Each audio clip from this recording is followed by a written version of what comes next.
Hello, everybody, and welcome back to another Monster Jam video today. I'm your host, Who's Ready for Monster Jam. This is the first ever edition of the Who's Ready for Monster Jam podcast, episode number 1. It's kind of like a pilot episode. I'm beyond excited. This has been a long time coming. I've been waiting to do a show like this for a very long time. We are so happy to have all of you. I'm excited to interact with you guys in the comments and just to have a great time today for episode number 1. So welcome, everybody, to this great show. As you see by the title, we are talking today about the best World Finals ever. That'll be coming up in a little bit, because before we do that, we have to talk a little bit about the current events in Monster Jam, because how can we have a podcast for the first time and not discuss what's actually happening in Monster Jam? First of all, little ground rules for you guys to know. The shows are probably going to max out at about an hour. It could be half an hour. It really just varies on what I'm talking about that day. Every week after today, I'm probably going to be having a different guest on the show, talking about different people. Got a very special guest coming for next week, most likely. Not announcing him yet because I know that, obviously things can happen, but I'm excited to have him on as the first guest. Leave your guesses in the comments for who you think that's going to be, because that person's going to be here and is hopefully going to have a really great show with me. So looking forward to that. But the shows overall, I'm going to be doing a regular season recap for every show, as long as there have been shows to talk about to that point. So that's going to be something for you guys to keep in mind, that I will be recapping what's going on, and then we'll have a main topic to talk about. And then if there's a guest, I'm going to be interviewing them, discussing things with them as a main topic. So this is going to be fun. Let's get into it, shall we? So a little Monster Jam Stadium Tour recap. So far, we are on the only stadium tour of the year. It's been a crazy year of Monster Jam. We have had shows jammed into about 2 months of Monster Jam action. And on this entire tour right now, just a quick recap of how the points are laying out right now. In first place on the tour, entering the final show, the final weekend of this tour is here. It is happening this weekend. Adam Anderson is currently leading the tour in Megalodon. He has 368 points. Ryan Anderson in the Dragonoid is in second. He has 362 points. In third place with 351 points is Todd the Duke in Monster Energy. Fourth with 346 points is Tom Mentz in Max D Fire. Fifth with 314 points, a big step off there between fifth and fourth, is Bryce Kenny in the Mohawk Warrior. Sixth with 290 points is Barry Musauer and Zombie. Seventh with 252 points, another big drop off there, is Jim Kohler and Avenger. Eighth with 238 points is Colvinar and the Black Pearl. Ninth in Rage, we have Coy Rummel. That is 223 points for him. 10th with 191 points, we have Jamie Garner and Overboard. 11th, we have 167 points for Kristen Anderson and Gravedigger. And then right behind her with 152 points, only 15 points out of that spot, is Lindsay Reed and Scooby-Doo. Now, a lot has happened on this tour. It has been a really fun time. We have had, from the very beginning, spending so many weekends in Houston, getting to interact with those fans out there was great for these drivers. And it was just a chance to kind of come back, bring themselves back into driving a Monster Jam truck. And that's something that we needed to see from them for a while. Like we waited. The show back in October in Arlington was fun, but that stadium tour atmosphere is something that you can't replicate in just one show. And we all missed it. We definitely did. So it's been a really great tour. They have made stops in Houston, Orlando, Jacksonville, and Tampa. And then this weekend, they will wrap the tour up in Arlington. Now, there was supposed to be a weekend of San Antonio in there, which, let's be honest, that could have made a big difference in the tour. That one weekend could have been the difference between, let's say, Bryce Kenny maybe being in the top 3 right now, having a great weekend. You never know, and these things are really up in the air no matter what when you have to talk about them. So that's just, it's always, the what if game when you're talking about things like that. So my thing here is we have to talk about how we got here. And everyone remembers Tom Mentz was off and running early. Max D Fire was dominant right at the beginning. He was killing it. He was consistently at the top every weekend through Houston. But that last weekend in Houston, he just fell off a little bit. He was still leading the tour, but it wasn't the same that we had seen out of Tom Mentz in the first few weeks. And it was really tough for him. So I think it's going to be something that we look back on and say, man, Tom Mentz could have won this tour if he just was consistent. And unfortunately, he wasn't. Also, let me know if the if the stream's a little laggy because it's for some reason showing me that my connection's not great. So well, just let me know in the comments. But Tom Mentz was just killing it. And then we got into Orlando, and he just was a different driver. He was struggling in two-wheel. He wasn't, I mean, he went an entire 3 weeks without making it out of the first round of racing. That's how tough Tom Mentz was having a time out there. And it was just hard to watch. As a big Tom Mentz fan myself, you want to see Tom Mentz succeed. And when he's not succeeding, things get a little disappointing. Freestyle wasn't really doing much for him either. He was having great runs, and that was probably his most consistent competition, but he just wasn't having that success that he was looking for. So that was it for Tom Mentz. Bryce Kenny had a chance early on. He was right there. At the end of Houston, Bryce Kenny was sitting in second place. He was so close to getting to the top spot on the tour, and then he just kind of fell off. He wasn't having consistency in freestyle like he was in Houston, and it really seems like Houston was the turning point. This tour looked like it was going to be Tom Mentz and Bryce Kenny all the way, and then they moved to Florida, and the Andersons took over. Now, you have to keep in mind that the Andersons were in new chassis, and they had to get used to the trucks, and they had to kind of get themselves up to a level that we expect them to be at, which is why it's no surprise that they are where they are. They are now more comfortable in the trucks, but still, it looked like it was going to be a Tom Mentz, Bryce Kenny tour from the beginning. So, unfortunately for him, it was just not the tour that Bryce Kenny was hoping for. So, 5th place is where he is right now, and maybe a chance to get up to 4th here in Arlington this weekend. Now, Ryan Anderson, the guy who was leading the tour for the entirety of the Florida events until his brother took over, I mean, he was just on fire. Once Ryan Anderson left Texas, it was just full steam ahead. His racing and two-wheel picked up big time in the last weekend in Texas, and even his freestyle. He was starting to get a little bit more like the Ryan Anderson that we know and love in that last Houston weekend that I was personally at, and that was just fun to watch. We are happy to see Ryan Anderson looking good, getting ready to go, and just driving the way that he's supposed to drive, because he's Ryan Anderson. You expect those kinds of things. So he finally got there. We got to Florida. Ryan Anderson was tearing it up in racing. He was tearing it up in two-wheel. He was tearing it up in freestyle. And he just was getting points on points on points. And it seemed like, honestly, at that point, I thought that the tour was going to be handed to him. I really did. Ryan Anderson has never won a tour at the stadium level. And I said, well, this is his chance. He's in a tour of 12, and he is now taking off, and it looks like it's his tour. But then Adam Anderson continued to thrive, and he took over. Adam Anderson has been dominant all year long. I mean, he had a couple shows in there where he struggled, but for a guy that missed one entire show because of a truck problem to be leading the tour right now, that just goes to show you that Adam Anderson seemingly is getting a consistent amount of points every single weekend, which is great. And that's why he's leading the tour right now by 6 points. This is going to be a really fun weekend in Arlington, and you also can't sleep on Todd LeDuc. He is currently 17 points out of the top spot. And LeDuc is always that sneaky guy who seems to come in last minute and just dominate. We saw it in Atlanta a few years ago with that incredible save to end off his tour. He's just that last minute guy. He is the man who's going to go out there, and in the last show, he'll be down 15 points and make it up and take home a tour win. So do not count him out. And at this point, I mean, you can't fully count Tom Mentz out, but it's going to take a really big boost.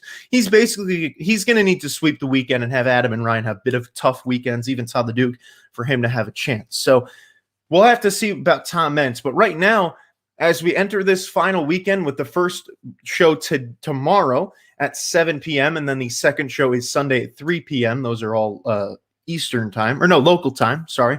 So those are going to be things to look out for. We are having Adam Anderson, Ryan Anderson, and Todd LeDuc, really the main three that are battling it out right now to get themselves to that top spot on the tour, trying to win a stadium championship series, something that they all want to do. Adam's done it before. Todd's done it before, but Ryan hasn't, and you know that Ryan wants that tour so badly. So got to give you a prediction. I mean, we can't have a recap of this entire tour and talk about this weekend without a prediction. So personally, I think Ryan Anderson's going to win the tour. I think he is going to go out there in Arlington, and he is going to tear it up. I think that being back in Texas will be good for Tom Mentz and Bryce Kenny. I don't know how well it'll do Adam Anderson and Todd LeDuc, but I think Ryan Anderson, he has just been so consistent. I think that after a bit of a tough weekend last show, he is going to come out this weekend and just dominate. I think he's going to win many competitions and do what Ryan Anderson does. There's only 2 shows, so there's not tons of points up for grabs. I believe that's a total of 36 points up for grabs in a show. So Ryan Anderson has the chance to really get a big ton of points and maybe even run away with the tour at the end. So that's something that we'll have to watch out for as we go into this final weekend. So that's a Stadium Tour recap. We'll be doing those probably every weekend as long as there was a Stadium Tour show going on, even though obviously they're done today. But in the future, when there are stadium shows to have, and even shows in general, I'll be recapping them. I would have done a recap of all the past shows, but obviously, we don't have enough time for that. So going forward, I will be doing a recap of the shows that took place last weekend. So next weekend, I'll talk about shows from this weekend. So that's the Stadium Tour recap. Let's get into the actual topic of today's show. That is the breakdown of Monster Jam World Finals 18 from 2017, one of the most iconic Monster Jam World Finals ever. Obviously, this is one that sits in the history books as one of the best monster truck shows to ever live. And I don't care what anybody says, this is my personal best World Finals. And I think most people can agree. It's kind of funny, a little aside here before we get into it, how it seems to me like the people that think that it's the best World Finals ever and that Lee O'Donnell deserved to win were the ones that were there. And then the fans that thought Lee O'Donnell didn't deserve to win and that it wasn't the best ever were the fans that weren't there. Just a little thing that I've noticed from everything. So recap of this World Finals. This World Finals was crazy from start to finish. We started off with the Double Down Showdown, and the Double Down Showdown was so much fun. We had incredible drivers. It was a 16 truck field, but in the end, Tristan England and Earthshaker really pulled off a big upset. I was one of the few people who had him predicted to win. I remember that. When I did my World Finals predictions, I said that he was going to win from weeks in advance, and I was probably one of maybe 5 to 10% of people that thought that. I remember heavy favorites were Cynthia Gauthier, Ryan Disharoon. Those were the guys that people were picking to win, and well, Tristan England came out and he just tore it up. He was looking very good from the beginning, and it was impressive. I mean, he was looking really good, and he went on to win and go on to the main field of that bracket, and that was just a lot of great things for him. So for Tristan England, the biggest win of his Monster Jam career came right in Las Vegas in 2017. Then we get into racing. Now, entering the night of racing, Cody Saucier was the fastest qualifier. He was bad fast the night before in qualifying, and he just looked like it was going to be maybe the year for Cody to finally win the World Finals. But as history goes, the amount of times that the number one qualifier wins racing is probably, I think it's only happened once in Monster Jam history. So clearly, when you're the number one qualifier, you're at a disadvantage somehow. So that night, I mean, it was almost as if the stars lined up. I mean, we all entered the night. I predicted Ryan Anderson to win the event. Almost 80% of people that I saw predicted Ryan Anderson to win the event, and the stars lined up, and he did. He won racing. It was his first ever World Finals championship, a guy that had never won a World Finals before, and he just looked good. He was smooth. He was fast, and it was something that he was consistent with. I mean, he was winning every race. He was taking home big wins. And that's something that Ryan Anderson has done really his entire career, but he had never done it at the World Finals level. A guy that's been competing in the World Finals since 2012 hadn't ever had that continued success in racing, and there he had it. And it was just a great night for him. He beat out some really good drivers, but in the end, I mean, it was destined from the start. Jim Kohler is a guy that you can't forget about, though, in this World Finals racing bracket. A guy who made it all the way to the semifinals. He had the fans on their feet after every single run. I mean, no question about it. It is just unbelievable. Jim Kohler was just bad fast. He had mastered that track. I don't know whether he had less weight on the truck because it was a pickup body or what, but Jim Kohler was just phenomenal. He was just flying, and he was in the semifinals against Ryan Anderson, and well, he made a bit of a mistake in the semifinal round. People were saying maybe this could be the end of Ryan Anderson, and Jim Kohler would go on to win. It was almost for a little while there, I was thinking that destiny was going to fall in Jim Kohler's hands, and well, obviously, as the story goes, it didn't. But in that World Finals in 2017, Jim Kohler was the star of the show other than Ryan Anderson. Then we go over to freestyle.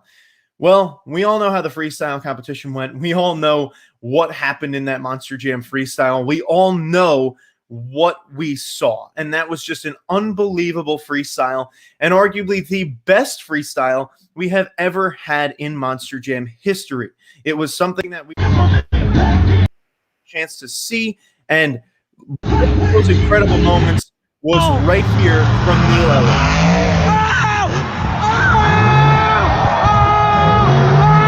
Neil Elliott pulled off one of the best moves we have ever seen with a reverse backflip. It was something that was just unbelievable that nobody knew was even possible. And he was just so good at it. It was something that I personally had waited forever to see. I have been a fan of the reverse backflip for a very long time. I always was just right there watching Monster Jam shows, and I was just waiting for someone to do it, and for me to personally be there and to witness Neil Elliott have that incredible moment was just something unlike any other.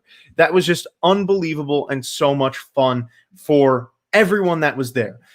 Then some of the other cool things that happened were Jim Kohler's freestyle, which if I had the ability to pull it up right now, I would, but it's not downloaded on my computer. So unfortunately, we can't watch that. But we all remember Jim Kohler's freestyle, the big air, the noise, the excitement. He was just incredible and was so just, it was goosebump inducing watching Jim Kohler freestyle like that. We have Cam McQueen with the incredible run. He had the backflip in Northern Nightmare where he almost didn't get it fully around, and then he hit the gas. He did a backflip and then a save. It was awesome. And then obviously the year after doing the first ever corkscrew, he lands the second one with it wasn't as clean as the first one. He destroyed the truck, but still an exciting move that we were all happy to see. And then there was Scott Buteau. Scott Buteau goes out there and breaks the Monster Jam world record with 4 backflips in a Monster Jam freestyle that had never been done before, that still hasn't been done since. So Scott Buteau with that incredible record. But, I mean, come on. We all know the one thing that we all were excited to watch, and we all were there to watch. Let's take a look together at Lee O'Donnell's World Finals winning freestyle.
We all were there that were there, and we all got to witness Monster Jam history with this incredible move that we will never forget until the day we die. First of all, from this, we have 9 seconds left in the run. 9 seconds remain in the freestyle run for Lee O'Donnell to just do whatever. At this point, There's no chance he takes the lead. And then, he goes for this jump and he gets the little bit of air. And then there's the iconic, I'll go back for a second because we need you to hear it. The iconic pop that comes out of this truck that no one knows what it is, what that noise was, but we all heard it. It was heard throughout the stadium, and whatever the heck it was, I'll play it again so you can hear it. Whatever that pop was, it sounded like someone popped a bubble or something, but that's what came out of Lee O'Donnell's truck. And then the just absolutely perfect execution. I mean, it couldn't have been done any better if he tried. I mean, look at this. He is completely upside down for a brief moment here. I mean, look at that. He's staring at the video board upside down. That is just unfathomable as a Monster Jam driver and something that we will probably never see as perfectly again. That move right there was the most perfectly executed move in Monster Jam history. He couldn't have done it any better if he tried it again a million times. Because if you look at it, if he hit that ramp right here at any different angle, he either would have under-rotated it and then smacked the rear end on the way down, or he would have over-rotated it and then landed hard on the nose on the way down. Either way, this was one of the most risky things ever performed because this 1 millimeter difference and one degree difference of that move could have been catastrophic. It could have led to him flipping over. With the speed he was going, he could have flipped into the stands. We could have had another Alex Blackwell, but instead we had this. And then to cap it off, just throwing himself into the backflip ramp. It was just incredible. Lee O'Donnell knew what he had to do to get the fans on their feet and to make them cheer. I mean, look at the fans. Just look at the fans here for a second. Look at them. Everyone is standing. Every single person in the stadium is standing. Listen to the noise of the fans. The stadium was buzzing for about 5 minutes or so afterwards. Look again when he hits the front flip, the reaction from everybody. And when he comes around, take a look at the fans. Don't focus on the truck, focus on the fans to my left. Because we all immediately stood up and we all are wondering what on earth we just watched.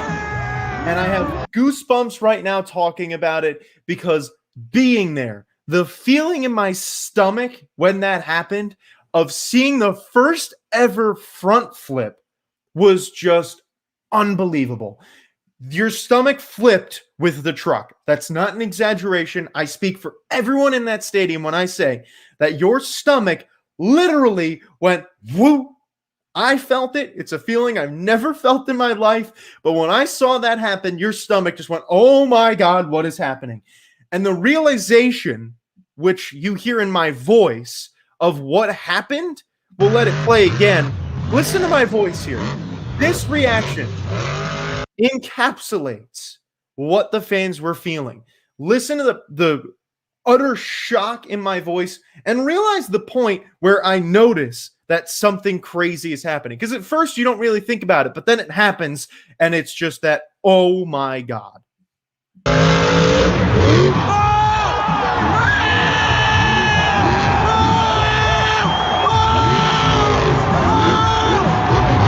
The best and the most pure reaction I have ever had, ever. I did not do that all on purpose. I didn't force a drop of that. That was all 100% natural. And that's something you can't ever replicate. We've had people try. We had in the All-Star Challenge people trying to do front flips and they couldn't. Lee O'Donnell wasn't even trying to do it, and he did the most perfectly executed thing ever. It made national news. It made headlines everywhere. We had Lee O'Donnell for president. It was just unbelievable, the reaction and the response that Lee O'Donnell caused just from doing a front flip. I would make the argument that this move single-handedly skyrocketed Monster Jam's reach across the world, because this move right here got so many views on YouTube, so many views on television, that it just exploded. My World Finals video from that year is my most popular video. It's almost at 7 million views, just probably because of 4 seconds. And that alone goes to tell me what I wanted to talk about next, in the fact that, is this the best Monster Jam World Finals ever? And to me, I don't think there's a question about it. I think that without a doubt, Monster Jam World Finals 18 is the best Monster Jam World Finals we have ever had. You had to be there. I know I saw this comment earlier, so I wanted to put it up there. Ryan Zielsdorf did say that he thinks World Finals 18 was the best World Finals, but he thinks Neil should have won freestyle. It is hard to beat a front flip with fan judging, because, Ryan, let me just say, if you were there, you would agree with me that Lee O'Donnell deserved to win. The feeling we all had in our stomachs, and just that I have never felt such euphoria. When I tell you that the euphoria feeling after watching that front flip was a feeling I've never had before. You grabbed your phone and you said, I don't care about the rest of the run. That's a 10. And that's what I did. I gave him a 10. I gave Neil Elliott a 10 too, but I mean, watching that we said it. Lee came out the first truck after intermission, and we all said it after he finished. I said to my dad, I turned him and I said, Lee's winning tonight. I don't care what the heck anybody does. Lee won freestyle. And there was no question about it, because unless someone else did a front flip or something cooler, which was virtually impossible, he was going to win. That's what happened. He won, and he became the World Finals freestyle champion for the first time ever. A guy who has so much history at Monster Jam got that moment that he had been waiting for his entire life. But let me just tell you, for those of you that were in the stadium that night and were witnessing what I witnessed, you will agree with me, and I know you do, because I've spoken to anyone that was there, and they agree that Lee O'Donnell deserved to win, and that was the best World Finals ever. Obviously, for those of you that were not there, you probably think that another World Finals is better, probably World Finals 9 from 2008, which I agree is a very close second. And you probably also think that Neil Elliott deserved to win, which I completely understand. Looking back at it from a fair and unbiased standpoint, in that year, Lee O'Donnell and Neil Elliott, comparing them side by side, Lee O'Donnell had one great move that gave him an incredible score. Neil Elliott absolutely had the better run. No question about it. Neil Elliott had the better run. I've said that to everybody. He had the better run, but he didn't deserve to win. I'm sorry.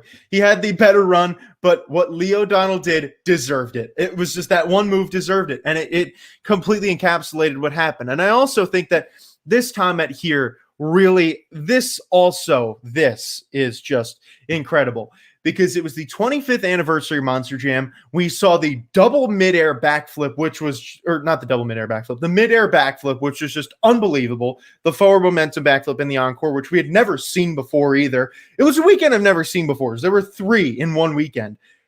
I'm sorry. You can't tell me that it was worse than any other World Finals ever, and that it wasn't the best.